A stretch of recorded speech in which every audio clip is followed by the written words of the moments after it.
Ladies and gentlemen, good day and welcome to the earning conference call for Q3 FY2025-26 results of Bank of Maharashtra. As a reminder, all participant lines will be in the listen-only mode and there will be an opportunity for you to ask questions after the presentation concludes. Should you need assistance during the conference call, please signal an operator by pressing star, then 0 on your touchtone phone. Please note that this call is being recorded. I now hand the conference over to Ms. Margaret Mishra. Thank you, and over to you, Margaret. Good evening, everyone. We have the following members of management with us today. Mr. Nidhu Saxena, Managing Director and CEO, Mr. Rohit Rishi and Mr. Prabhat Kiran, Executive Directors, along with Chief General Managers and General Managers of the bank. I will now hand over the call to the management, Mr. Nidhu Saxena, Managing Director and CEO, to walk us through the quarter. Thank you all, and over to you, sir. Thank you, and thank you all for joining this Concall.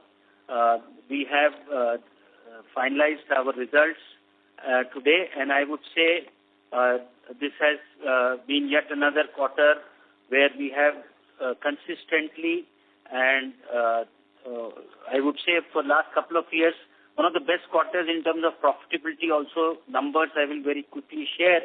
But before that, let me share that the guidance that we had kept in the beginning of the year, we are the first two quarters and now this Q3, we are well above our guidance number on all the parameters.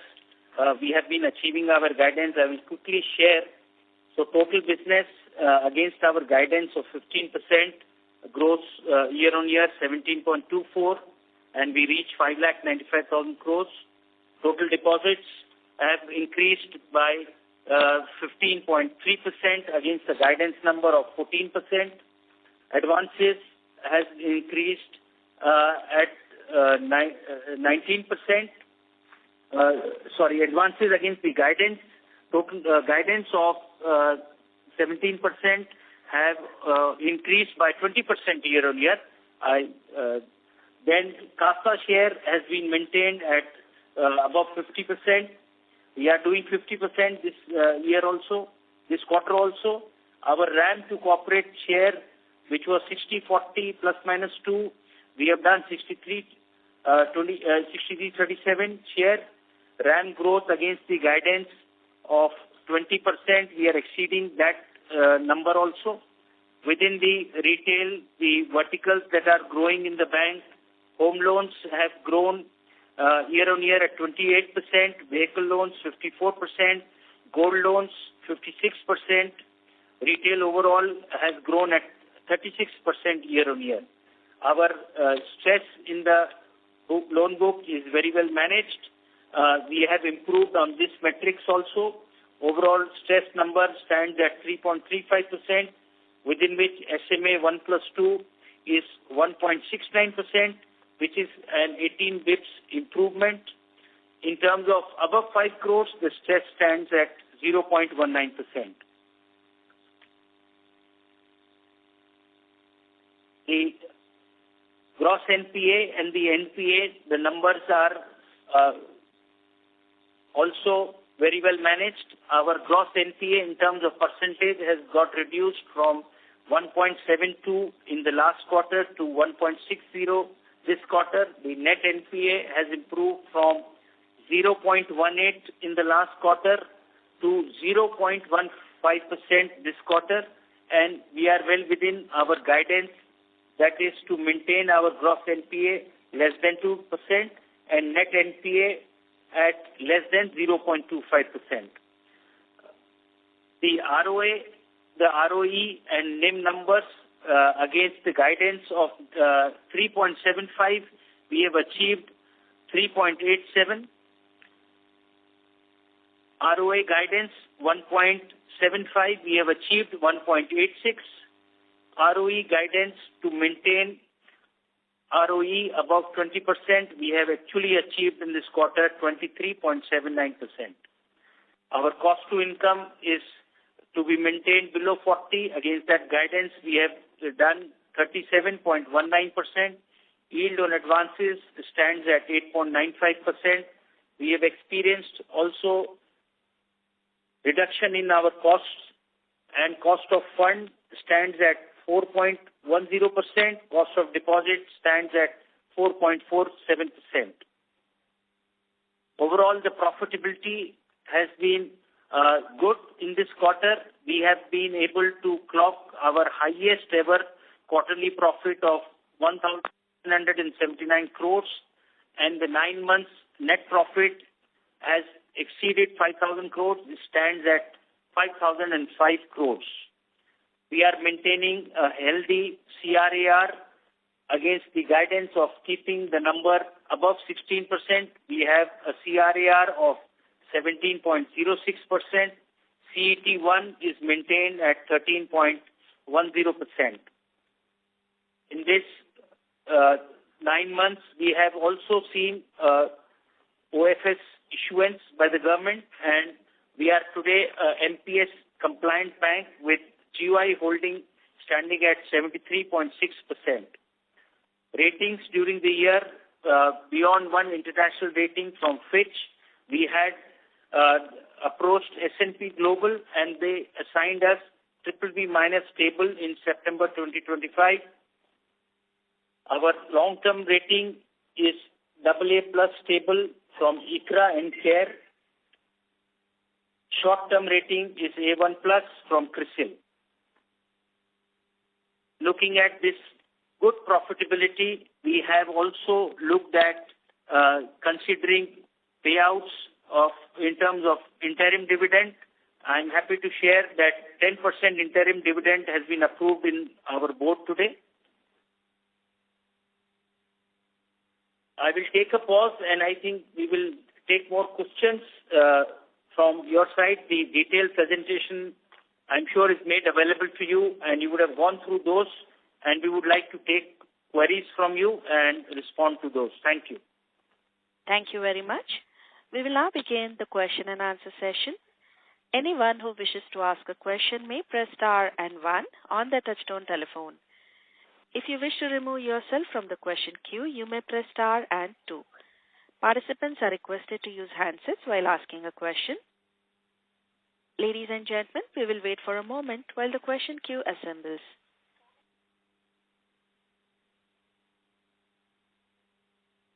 We'll take our first question from the line of Ashok Ajmera from Ascon. Please go ahead. Thank you. Compliments to you, sir, Nidhu sir, and the entire team, Rohit sir, Pravas sir, and the top management of the Bank of Maharashtra and the other staff for a very, very excellent quarter results-wise. If you see, and you rightly said, one of the highest quarterly profit, taking the bank. In fact, now the size of the bank is also increasing. You are now going to touch maybe the next quarter 6.5 lakh crores of the business. So quite a good sizable bank. And my compliments to you, sir, for the fantastic show. Having said this, sir, hello, am I audible? Yes, you are. Yes, sir. Meraji, please go ahead. Yeah. So, just one or two couple of observations and a few points.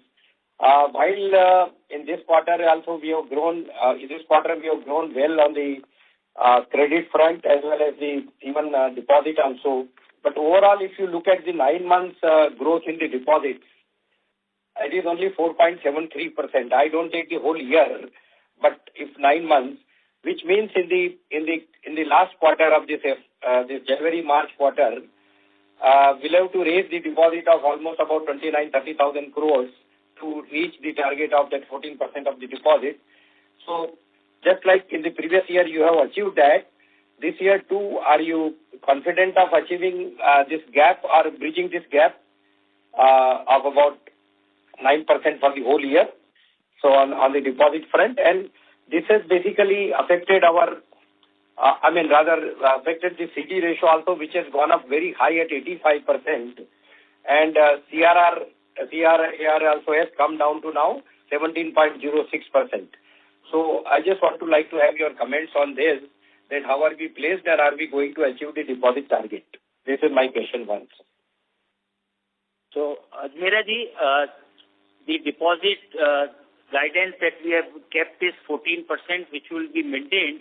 I would like to bring to this notice that if you see the deposit growth, which is lagged the credit growth, but within the deposit, the composition that has grown in the bank is the low-cost component.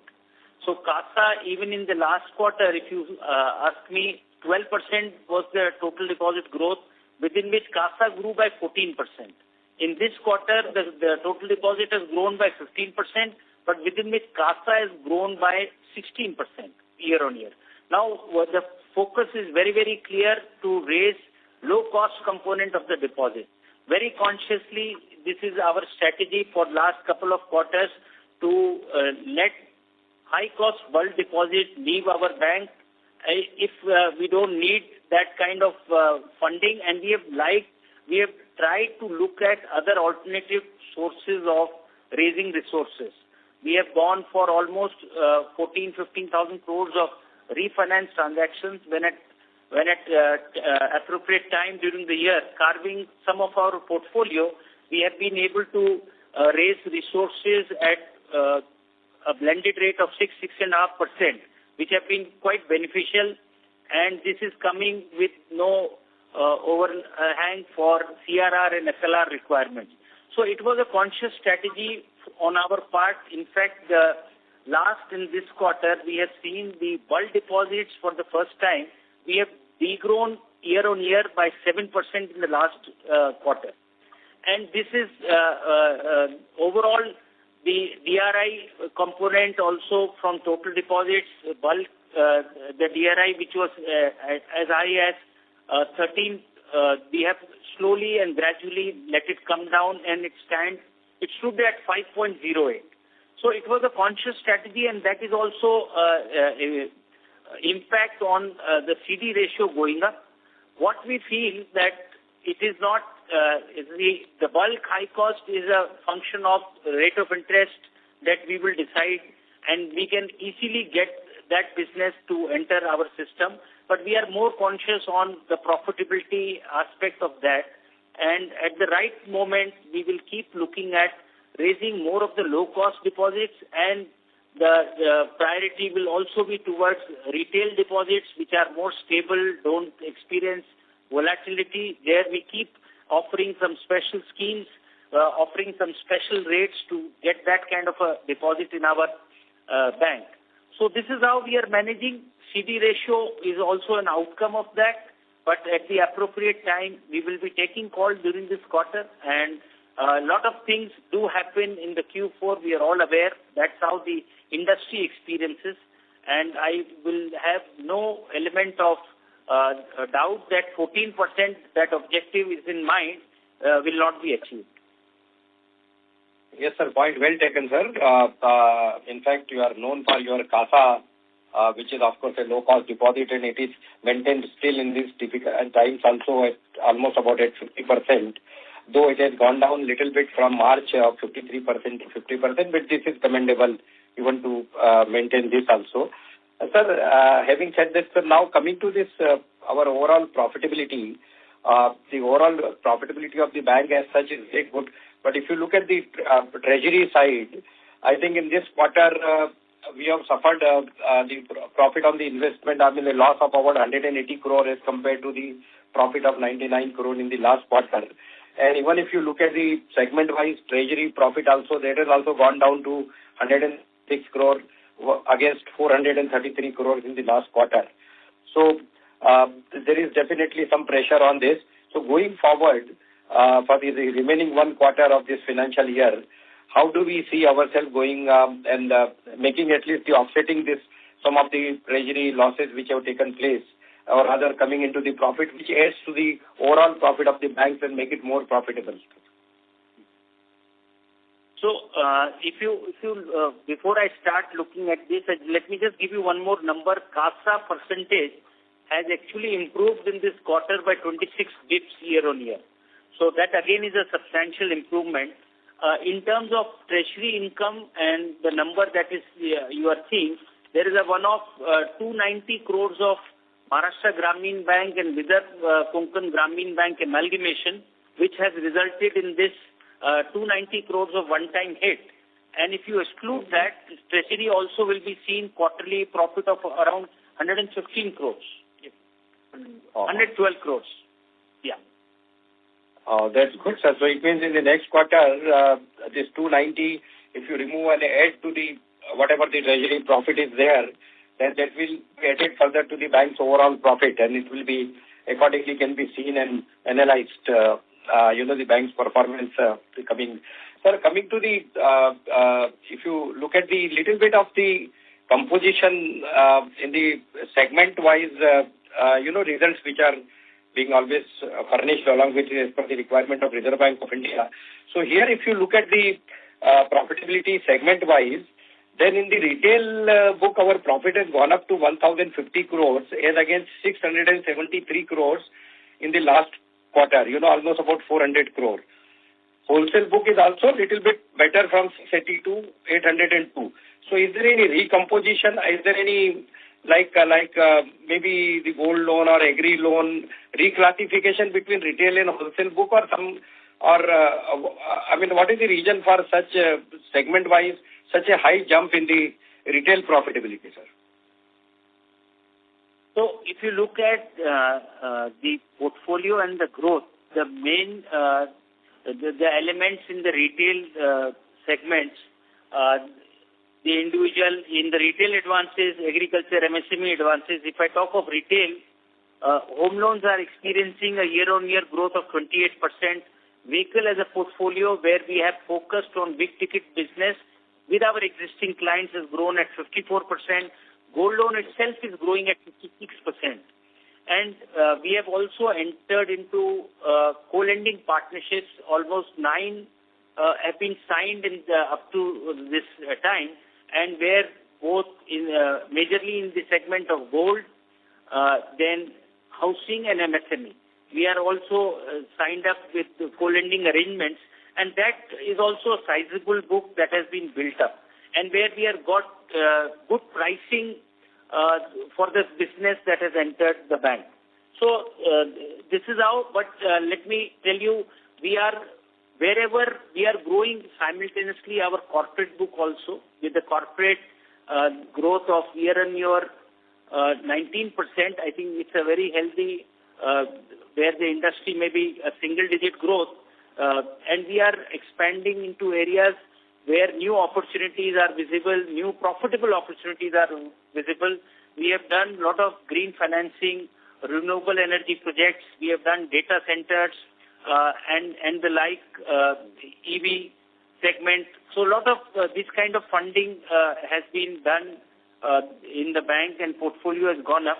So contribution will keep coming from all the sectors, and we will participate in any kind of opportunity that is visible to us, where the only underlying thing in the corporate segment, whether we understand the risks, whether we are able to manage it well, and if it is a profitable opportunity, whether in the retail segment or in the corporate segment, we will definitely participate. So the last question, sir, on the slippages. Our slippages this quarter has gone up a little higher at the 700 and almost 750 crores as compared to range of 650 to 700 crores. So is there any one-off this thing of 100 to 200 crore, or it is the common normal things in the quarter which is going to be followed in the coming quarter too, sir? No, Shravya sir, slippages also, if you look at the ratio, our advance book is increasing. In terms of percentage, it is 1.2%. The same was the figure last year, and even 1 year back also we were around this range only. So there is nothing alarming there. It's all in the usual course of business. That's what I would like to say. And just to supplement your observations on treasury income, and this I have already put the things in the right perspective. But if you exclude that one-off item which has resulted by way of because of our investment in NGB, in the last year, entire net profit on our investments was 220 crore. And if we remove this one-off item, then our 9-month profit is 352 crore, which shows marked improvement. Similarly, on the FX operation side also, last year our entire year profit was 63 crore. This year in 9 months we have done 107 crore. So core operations are profit. They are improving. They are contributing more towards profitability in the current financial year. Great, sir. My compliments to you once again, and all the best to you all. I'll come back again if the time permits, sir. Thank you. Thank you. We'll take our next question from the line of Mahrukh Adajania from Nuvama. Please go ahead. Hello, congratulations. So, I just wanted one clarification first, that it's fair to say that you had absolutely no impact from the new labor codes. That's my first question. So, we have done our assessment. It is very small amount, around 33 lakhs is the figure, with keeping into account our contractual employees, our regular employees, and that is a number which is very insignificant and needs no discussion, is what the sense we are having. With the new labor code, new rules probably are under the framing, and if new interpretations or within the code new rules are seen, we will keep a watch on that and see how it is impacting. But as I said, it is only a small amount of 33 lakhs on account of the new labor code, the rules which are applicable to us, is the impact on Bank of Maharashtra. And that includes the gratuity contribution and everything? Mm-hmm. Yes, ma'am. Yes. Okay. And so my second question is on the LDR only. So the LDR has shot up, and that's true of the system. It's not unique only to Bank of Maharashtra, right? And previously RBI has always gotten worried when the LDR touches 80. Now the system LDR is 82%. So do you foresee any regulator action or soft nudge from the regulator, given that the system LDR is rising so much and it's already above the comfort level of 80% that has been historically the case? So, the LDR, in my case, we are keeping a guidance of maintaining around 83, 84 in the present circumstances. And we feel that is the best prescription in terms of able to generate our good profitability. So, I also had mentioned to a previous query, wherein very consciously we have been looking at other alternative sources, including infrastructure bonds, and which has also contributed in some way to see that 1-2 bips more of CD ratio LDR in case of Bank of Maharashtra. But I think there is no major challenge. There is no prescription from the regulator. We all know that. So far, no soft nudge also. But we are mindful of this, and we will keep looking at raising core business, stable business that comes from branches, rather than it is very easy for us, which is a matter of function of interest rate, that I would offer on a bulk deposit and let the deposit be raised in the bank. But we would not like to exercise that option. It will not be out of place to also say that we are running a project currently in the bank. We are calling it as Project 321, wherein 321 branches selected very scientifically at the pin code level, we have decided to be opened in 18 months. While I speak today, 116 of those branches have already been made functional, and they are doing business. So these branches are going to get us the core business of individual deposits in their jurisdiction in that branch, and that's how we will be focusing, keep continuing to focus on the core business, core deposits, stable deposits, where we see no fluctuations major, no volatility in our business. Stable figures is what we are experiencing now, and we will continue to be mindful of how the impact on LDR going forward, and take corrective steps wherever we feel has to be taken. We will do that. Okay, sir. And my last question is on rates. So what is your home loan rate right now for your prime or your best customers? And what would be your average yield on gold loans? So we are keeping very competitive home loan interest rates, and the idea is with a big enabler of able to maintain such a high CASA, we are able to offer the best interest rates in the market. We charge 7.1 for our loan borrowers, but then this rate is again not available to all. One has to qualify in terms of their credit scores. So there is a graded slab. The best interest rates is available for Siegel score 800 and above, and we have a slab system depending on what credit score I enjoy, I will be priced according to that. We have also been mindful of the quality. Some mention was there for slippage. So it is not only pricing the product for with CIC scores, we have also done underwriting. So there is no the underwriting benchmark does not permit in the bank no funding below CIC score of 681 and below, CIBIL score. We have benchmarked our underwriting to TransUnion CIBIL, and 681 and below, there is no underwriting in any schemes in the bank. So we are growing, we are mindful of the quality, the loan book that we are forming in these good times. We are also aware of that part, and profitability, of course, we are aware of. So answer your average yield on gold loans. So my gold loan, we have actually made three options, because with the tweak which has come, or the relaxation, dispensation which came from the regulator on this segment, they have permitted small segment agriculture gold loans, small segment up to 10 lakhs, MSME gold loans, and the non-retail, non-priority, the retail gold loans. So I have three products where I will, if it's agriculture and classified, I will charge the lowest rate. But we are getting a yield of almost 9% around in our gold portfolio. Also, when I mentioned, also, huh? Yes, it includes agri also, and we are also having the co-lending partnership, a sizable book.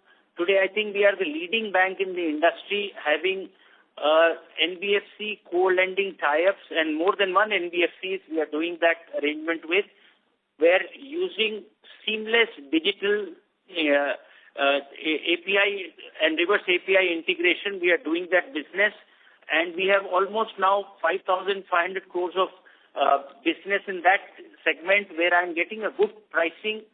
I also don't incur any expenses in safekeeping of the gold jewelry. There is no insurance cost to me. I'm getting a good rate. So this co-lending also is and the portfolio is behaving very well.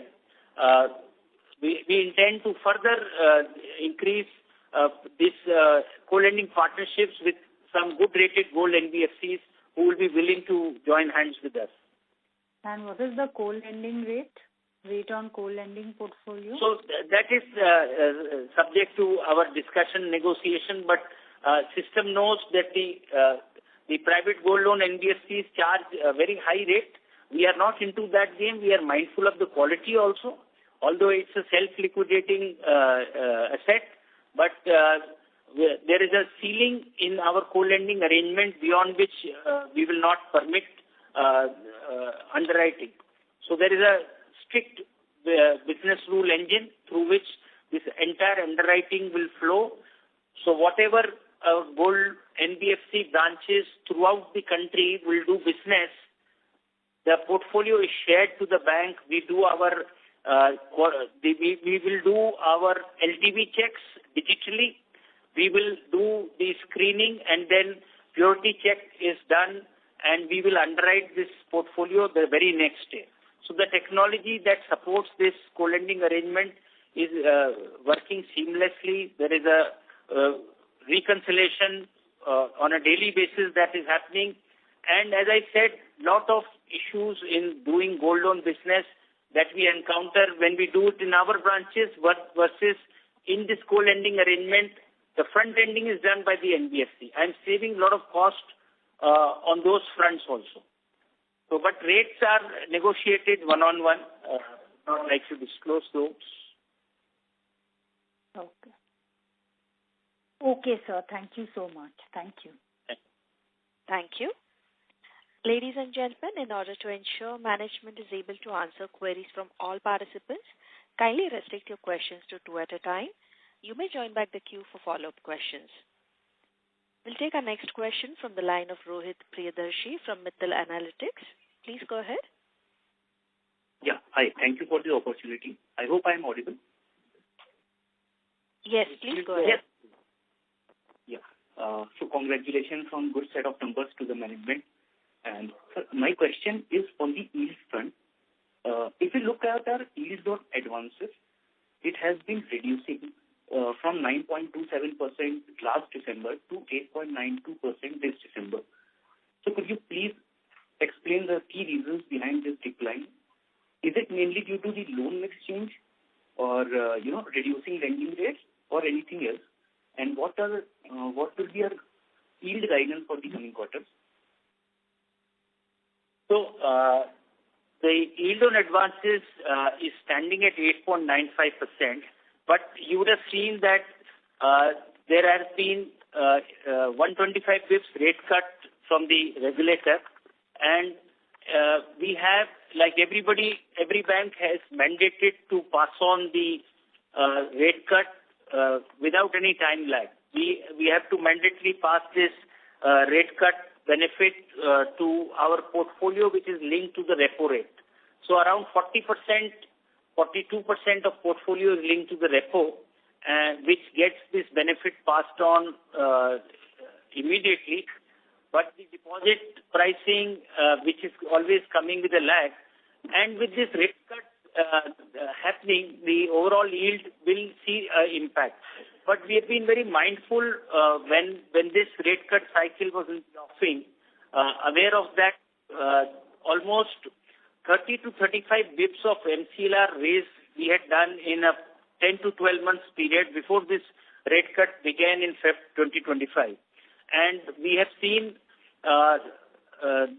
that this portfolio still maybe one quarter of portfolio which will be remaining for getting repriced in that MCLR portfolio, which is around 55%. That is our loan book composing or linked to the MCLR. But again, with this rate cut, clients, the good rated borrowers have been approaching and they have been getting options, and we have to be aligning ourselves, remaining in the market and doing business. So some good rated borrowers also on the MCLR side have been approaching banks with concessions, and when the competition is looking at those and considering them, then we would also not sometimes like to lose the business. So all these are elements of headwinds in this thing. But ultimately with rate cuts, the ancillary benefit that bank is getting is that with new rate cuts, we will see new opportunities coming for the bank for raising their loan book all over. New home buys are happening, the interest rate cut, the tax rates, the GST cuts, all this is enabling, empowering people to go and spend. And when this is happening in the ecosystem, ultimately the funding opportunities for all the players in the ecosystem is only going up.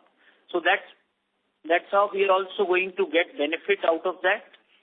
The yield may little bit soften, but overall our volumes that we are doing higher, ultimately it will become a profitable proposition for the bank, though not on the immediate. When the rate cut benefit has to be passed immediately, there will be a lag where my deposits will get repriced. For that intervening period, yes, but as I explained, ultimately bank also stands to benefit. Understood, sir. Understood. We don't have a guidance on advances. We have a guidance on NIM. We are targeting to maintain at about 3.75. And we will maintain it. That is good, sir. That is good to hear. And then secondly, how focused are we on increasing the MSME loan book, and what kind of yields can we expect from here? And since I believe MSME usually give higher yields, so do you see this helping our overall yield improvement going forward?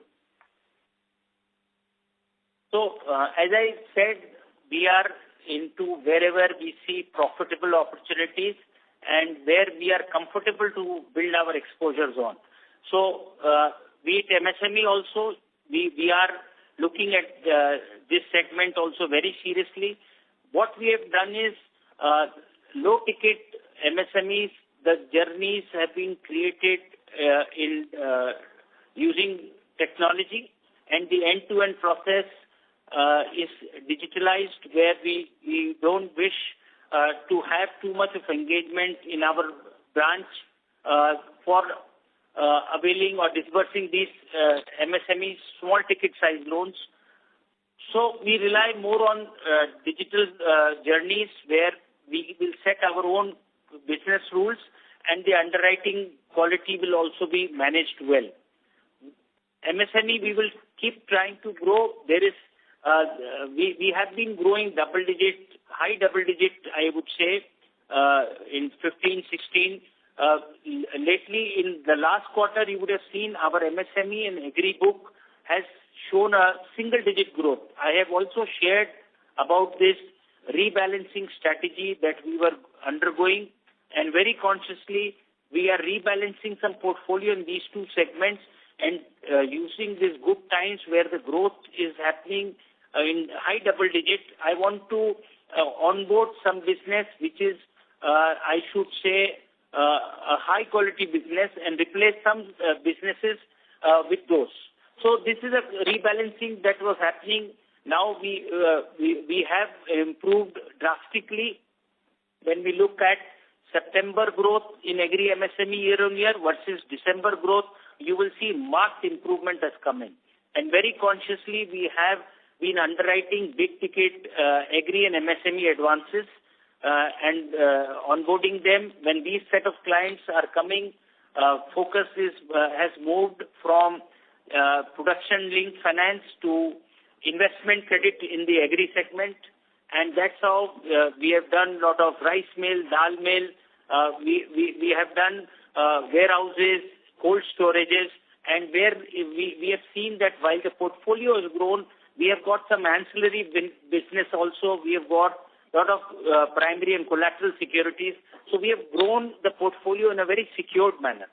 And of course, yes, you are right to say that the pricing, if you are able to service the client's requirements expeditiously, this is a portfolio which is able to get you good rates also. And there's not much of competition here. So we deliver our products and products fast through a quick decisioning, and are able to command some premium in pricing also, which a customer is happily paying to the bank. 20-25 bits don't matter if their requirements are expeditiously seen and met by the lender. They'll be more than happy to pay that. Yeah, sir. That is good to hear, sir. Thank you so much for the opportunity, and I wish all the best to the management. Thank you, sir. Thank you. We'll take the next question from the line of Jai Prakash Mundra from ICICI Securities. Please go ahead. Yeah, hi, good evening, sir, and congratulations on a steady number. Sir, my first question is, during the quarter, RBI had opened the window for MSME dispensation to the export unit. What would be the quantum, sir, if we would have received any request for moratorium from export customers? We'll just come back to this. Come back to you on this. We are aware of this dispensation, and we don't have a very big portfolio around here, but we will just come back to you if there is any major thing. Total amount for the MSME for this compensation, whatever the RBI guidelines has come, it is around 5,000 crores, sir. Okay. And it is already we have started the process and it is undergoing. Sure. So, sir, you have a loan book of around 50,000 crore in MSME, right? So, out of 50,000 crore of MSME, around 5,000 crores have come for dispensation. Is that, is the number right? 5,000 crore? Yes. Okay, sure. And these are all export heavy, predominantly exporters only, right? Those who are engaged in export and have been impacted under US tariff, etc. Yes, sir. Sure. And so the window has now been closed, right? That now no more, as of let's say 13th of January, if a similar customer wants a similar dispensation, they cannot have that, right? Correct. It is until 31st of January. Okay, sure. Sorry, I missed that. Sorry, this is 31st December or 31st of January? January. Okay, so the window is still open, right? Yeah. Okay. Second question, sir, on LCR. If you can suggest what was the LCR at the end of quarter 3, and as we move into April 1st, you may have now higher LCR requirement on the mobile and internet banking, but at the same time you will have some lower risk rates on the bulk deposit, right? At least the NBFC deposits. So, how do you see the net impact, let us say, on what is the Q3 LCR number? And assuming you have to provide higher on mobile internet banking but lower on bulk deposit, how would it look like? Would it be net impact positive or net impact negative? So we are looking at these calculations are being done, but we are meanwhile we are keeping internal guidance for us to maintain LCR between 115 to 120. We feel too high on this number is not a very good idea to maintain. And LCR, to answer your question, for Q3 is 116.36. And as I will ask my CRO to just respond to what is in the offing, as you said, 1st April. You want to add anything? On the 1st April, whatever the guidelines it says, increasing these stable and less stable deposits, and I have seen this HQLA and considering the net outflow, we have seen this net positive impact on the banks are around 3%. Okay. So the net impact will be a positive impact on LCR, right? Of 3% is what the calculation is showing. Correct. So, sir, assuming you have to move to on 1st April, you need not shore up liquidity, right? If at all, you will have some release of liquidity. Is that the right understanding, or there is some other element here? You are right to say that. Okay. Sure. And secondly, sir, if you can talk about the total gold loan of Bank of Maharashtra, the retail gold loan given is around 12,000 crore. What will be the total? Do you have agri or MSME gold also, or that is not very meaningful? No, like I said, we have all the 3 variants. Today with regulator, up to 2 lakhs being permitted to be classified as gold loan under agri, subject to conditions. So if those conditions are getting met, so agri gold loan is also possible. Likewise, up to 10 lakhs for MSME is possible. For other than that purposes, it goes to be classified as a non-priority gold loan. And the breakup, if I have to tell you, the retail is 12,000 crores, agri is 9,000 crores, and MSME, which is a new product introduction post this regulator guideline, we very quickly gave this option also. So it is 1,000 crores. And this is one segment which we have been aggressively to grow, and we had marked as one of our focus products. If you see quarter on quarter, we have been growing at a very high rate of 40-45% year on year. Right, 18 months back, I remember it was almost 7,500 to 8,000 crores. Today, including co-lending, we stand at 22,000 crores. So minus around 5,000 crores of exposure in co-lending, 16,500 to 17,000 gold loan is happening through our branches. Rest is what is under the co-lending tie-ups. So the point is, we have been also very careful that this business, although it's a very good business, attracts zero risk weight as per the guidelines. But if the two elements, which is the purity of the gold and the safekeeping of the pledged ornaments, these two infra we will create first and then only permit a branch to venture into doing gold loans. So I think the focus which is there has led to good growth in the portfolio, but going forward we will keep this drive of growing the gold portfolio. 116 branches that we have opened in this FY under the Project 321, we have supplied them with gold safe from day one. So mandate is very clear.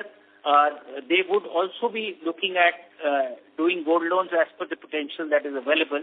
And today gold loan is not the element of six traditional south-based states, but it is happening elsewhere also in the country in a big way. A lot of scope is there to grow this portfolio. A lot of gold loans are in the unorganized segment. Despite we very clearly see after the COVID, a lot of focus has come from banks. Most of the banks have grown gold loans, but still I would say there is a huge market that is there for coming to the banks and even the NBFCs from the unorganized segment. And the customers also stand to benefit because the interest rates getting charged in the banks particularly will be very low. So we are growing this portfolio. Right. And sir, if you have this, I'm sorry to interrupt, sir. May I request you to join back the queue, please, as we have participants waiting for their turn. Sure. Thanks a lot. Thank you. We'll take our next question. Thank you. We'll take our next question from the line of Bhavesh Kanani from UTI AMC. Please go ahead.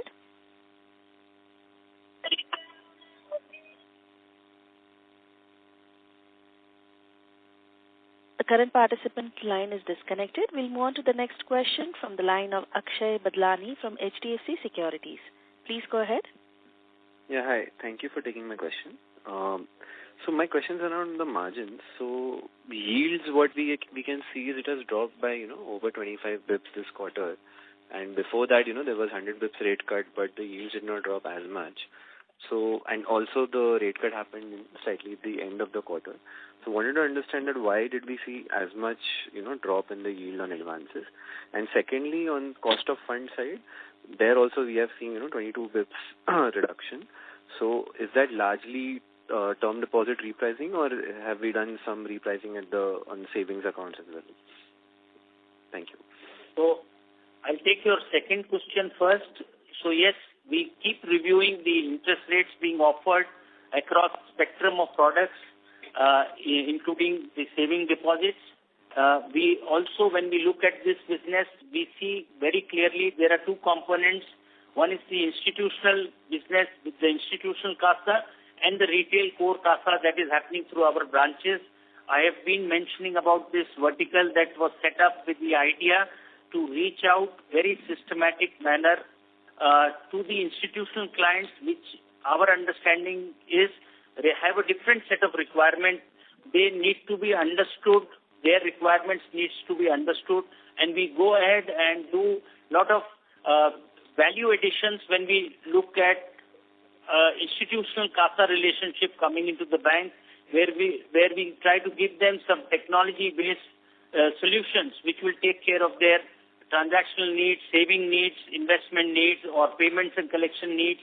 And that's how we bring value to those institutions, and that's how we are able to see that living in the ecosystem, many options of banks they are having, but they prefer to bank with us. So institutional CASA, we keep focusing in a different strategy altogether. The core CASA, we are we have done a lot of new products introduction to see that today in the ecosystem, whatever segment of savers are there, whatever segments of deposits that will come from banks, from women, from kids, from professionals, from HNI, ultra HNI, NRIs, the entire product basket is available, customized products are available to them. We have gone ahead and revamped one most important channel in today's time where the customers come and transact, which is not in the branches but is the mobile application. And I'm happy to share that our new mobile application is just not an upgrade of the old version, but we have totally revamped and launched a new version where the theme or the underlying principle was making life simpler for clients, letting them do transactions with minimum number of clicks. That's how the journey, that's how the app has been developed, and it is getting a lot of good reviews, has been appreciated. Clients who have onboarded themselves are able to transact and see the difference. What the old version took 7 months for first 1 lakh downloads, we achieved first 1 lakh downloads in 14 days. And today while I speak, this is a very recent launch in September on our foundation day, but we have crossed 6 lakh active users, which in the previous version was 2,25,000 users.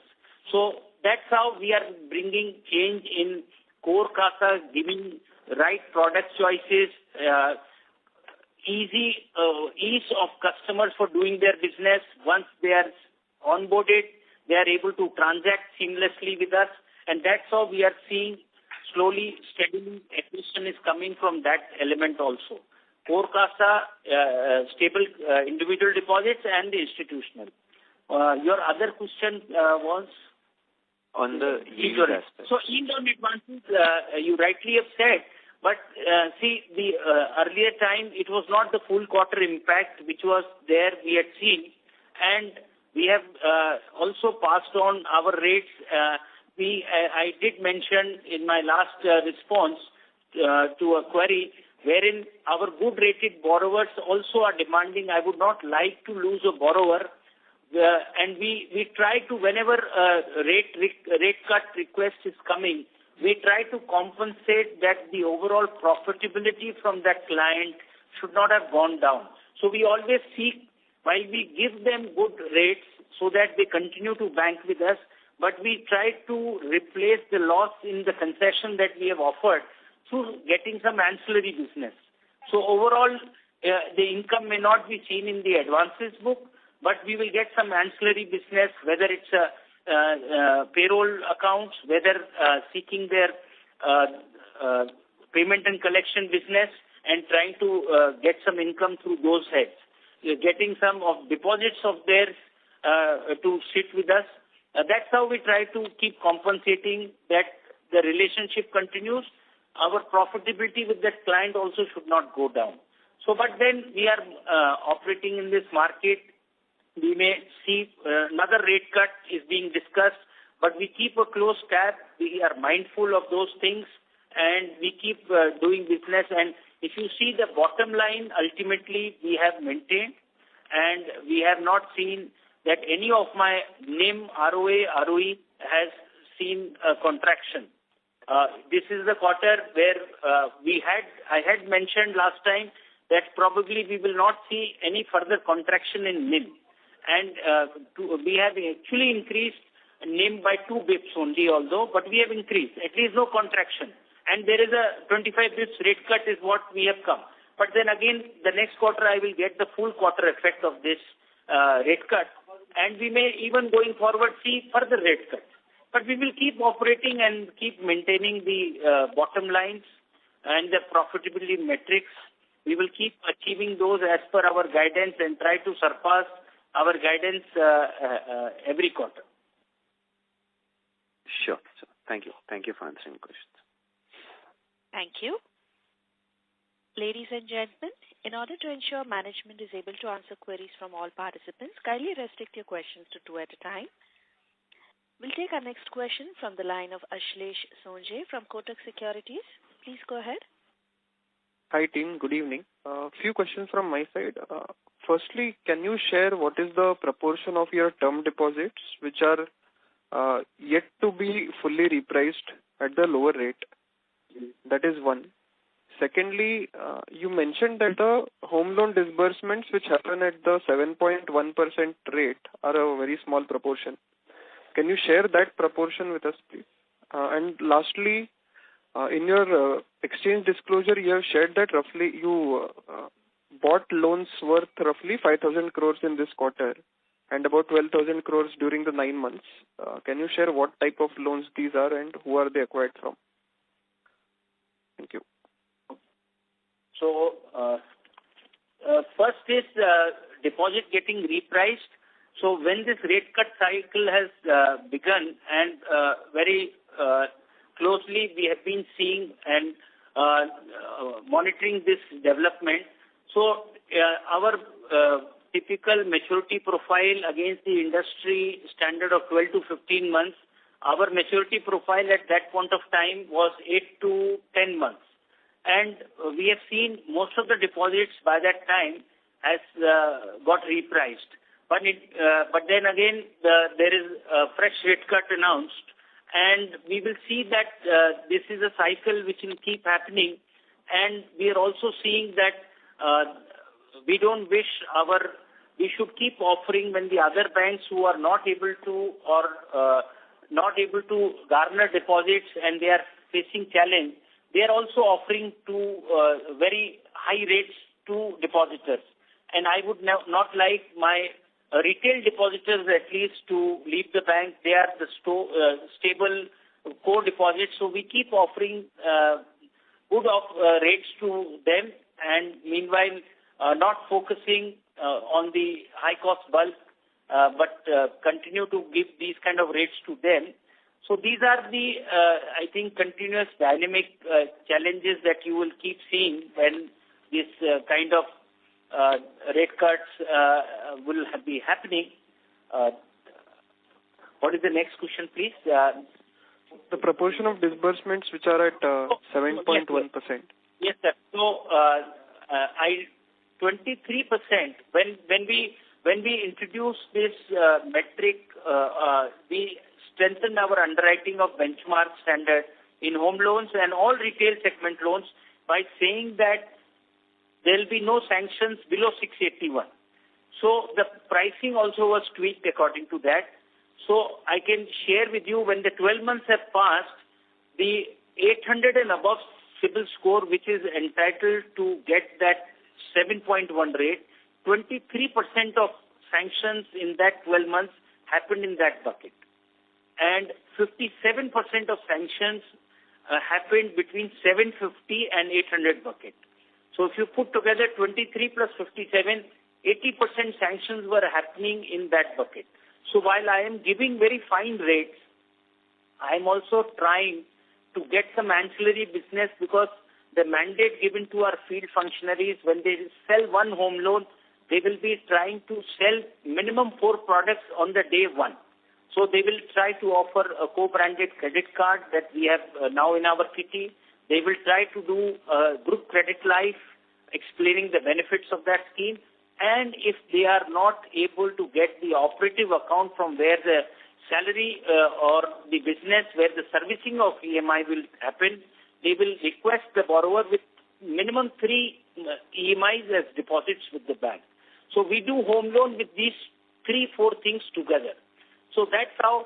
So, but you will appreciate that the quality of loan book that is now getting created for the last 12 to 15 months, this will be of good quality. We will not see going forward the kind of slippages number guidance we are keeping to maintain it below 1. It is behaving well, 0.88 for this quarter.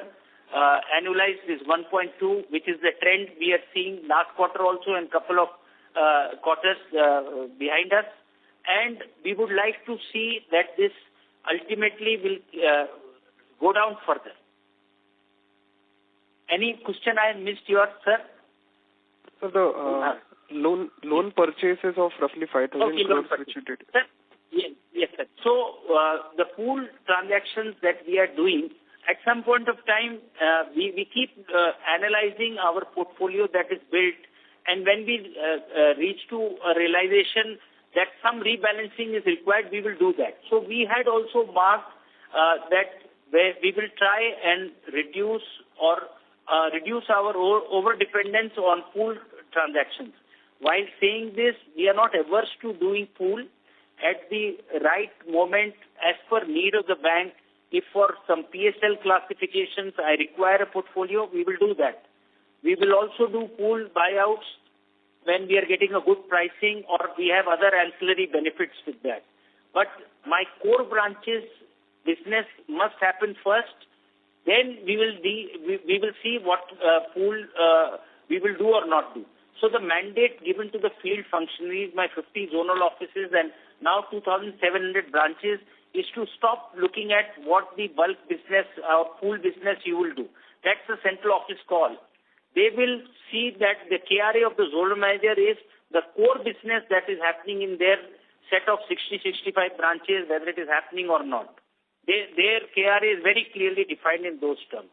So what we have done is, sir, we have reduced our over-dependence. The December 2024 quarter, in fact, became the first quarter where we have seen YTD degrowth in the pool. Year on year, -7% in pool. But as I said again, from time to time, we will keep looking at taking pool partnerships. Today, when in the agri and the MSME, I mentioned about doing a rebalancing in my portfolio. It was a conscious strategic decision on part of the bank.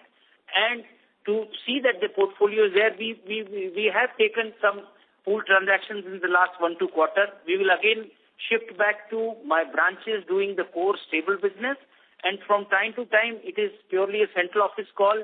We will see the profitable part of it.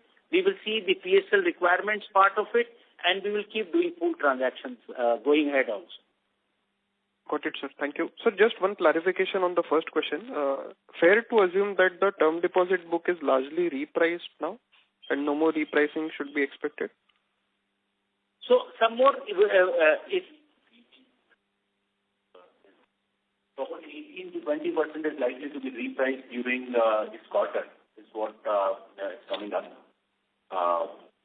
And some part is repriced, but moreover, what happens, like the one is after the rate cut from RBI, and then basis, that there are multiple rate revisions at the bank level also, depending on the appetite of the bank. So basis this repricing keeps happening, but as of now, we can tell that about 18% repricing is expected during this quarter. Understood, sir. Thank you, sir. Thank you very much for your responses. Thank you. We'll take our next question from the line of Bhavesh Kanani from UTI AMC. Please go ahead. Thank you for the opportunity. I hope I am audible. Yes, please go ahead. Yeah. So my question was on the MSME segment. Sir has mentioned a couple of times that there is a rebalancing going on.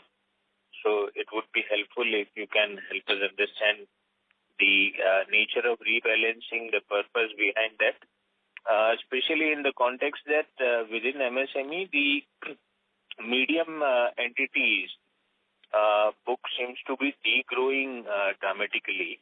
And this is surprising when we look at the sectoral GNPA numbers, which clearly reflects that medium enterprises are experiencing improving GNPA profile. So hence the question that what is the reason behind need to rebalance. Similarly on Agri 2, while the headline total number seems to indicate a single-digit growth, within Agri, the Agri infra and Agri ancillary portions of the book are growing at a much faster rate. So what are the segments, the kind of borrowers we are serving here? That would be helpful. And last one was on the other expenses. There seems to be a sharp spike sequentially. So what is the reason behind that spike? That's all from my end.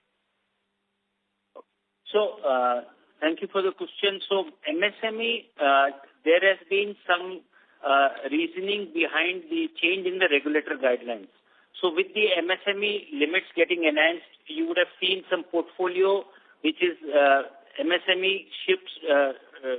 So, they've increased the limits. So, there is a portfolio which would move from MSME mid to the small segment. And likewise to micro, even some corporate accounts would have moved to MSME getting entitled. So that is one thing which is happening as per the change in the regulator guidelines.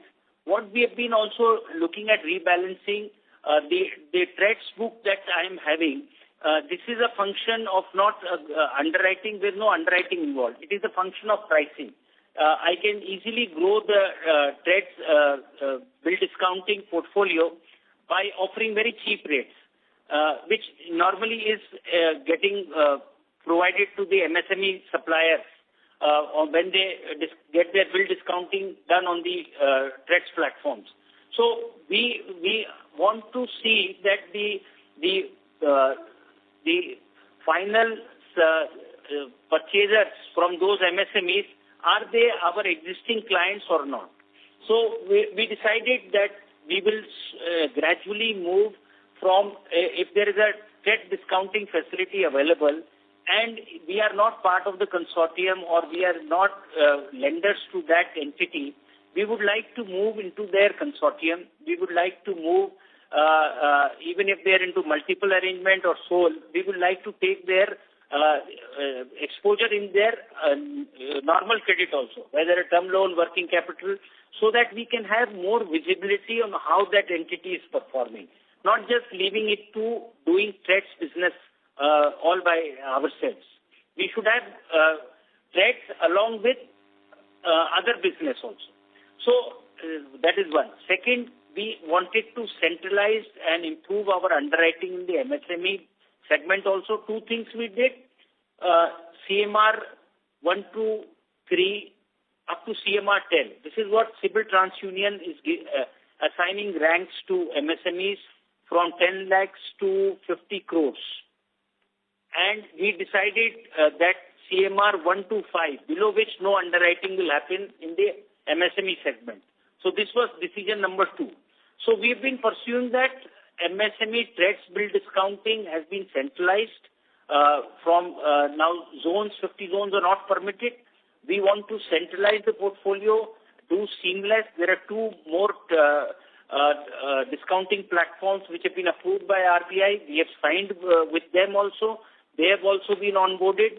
So there is a lot of potential to grow, but we want to have share in their normal financing. So this rebalancing, and if you see my September 2025, MSME growth would have been sub-optimal 2, 3, 4%, but we have grown now year on year 8%. So now that impact, what rebalancing we have done, from December and onwards, I'm going to get to the same level of double-digit growth. But we are mindful, as I said, of quality. The borrowers that are entering into my system, how comfortable we are with them. And yes, they are very profitable segment also. So we don't want to exclude any of that part of business coming into the bank balance sheet. So this is all, I think, from my side on this MSME rebalancing. Regarding agriculture, your question on agriculture ancillary activities, this book is growing, and that is mainly food processing related activities like rice mills, dal mills, and all that. And farm credit, there is a degrowth. This is a segment where we have experienced some stress. So that's the reason we are not going very aggressive in this particular segment. Okay. And the last one on other expenses. Sir, with regards to other expenses, various factors are impacting. Like we have opened around 165 branches, new branches. That is also considering the additional business giving expenses are also increasing. And second is also revaluation, depreciation is there. Since last year we have revalued some of the assets, and that is why the depreciation is also increased, and also IT capex expenses we have done. So on that part also our depreciation is also increased. So that is why other expenses are showing. But on YOY basis, we see 11% increment is there. So in terms of the continuing for other expenses, I just was wondering if there is one-off this quarter and it is going to normalize subsequently. Is there a one-off there? Yes, sir. Any one-off element is there is what being asked. You want to explain what is that one-off? Otherwise, I will take that. That is PLC commission.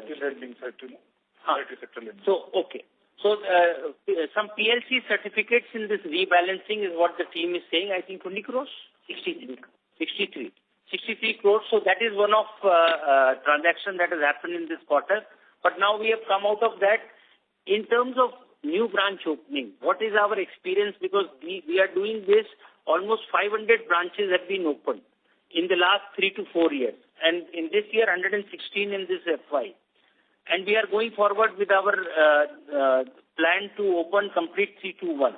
So, while knowing that there will be first some increase in the OPEX, but the experience so far has been that the new branch that we have decided to open after a very scientific exercise down to pin code level, trying to decide where two things must be happening. There must be existing banking business potential, and that center is also growing at a good growth rate.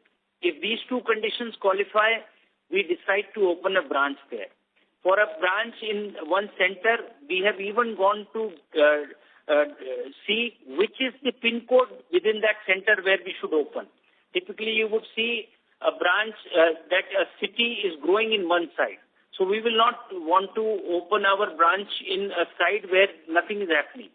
So doing it very scientifically, we have decided this list of 321 branches.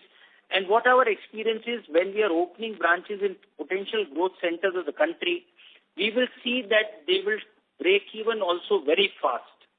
And whatever branches we have opened in the last 3 to 4 years, we have been very closely tracking those branches. So the branches which were opened 3 years from now, all have turned profitable. Branches which are opened between 2 to 3 years, 60% of them have converted to profitable.